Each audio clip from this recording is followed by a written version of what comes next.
Yes, ma'am. I still would like a little more information about the port. It's just a possibility at this point. We know that initially, when if this smelter goes in, there will be an offloading site on the property that PBG currently owns and is leased, or that city owns, that's all PBG land, to just ship from the pig iron pellets out. That's it.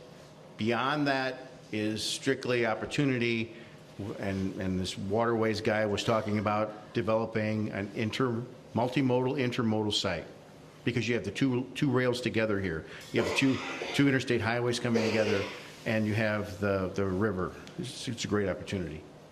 But we still would need more information in order to make decisions about that. Yes, ma'am. And I would prefer to have the information before I make a decision rather than after.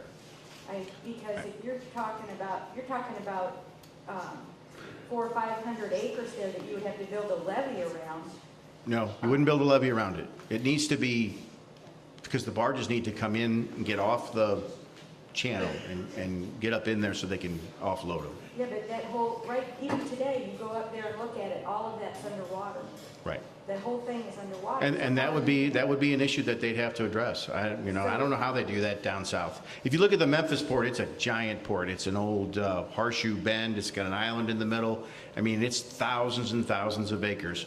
We can't have anything of that size. We just don't have the topography to do that.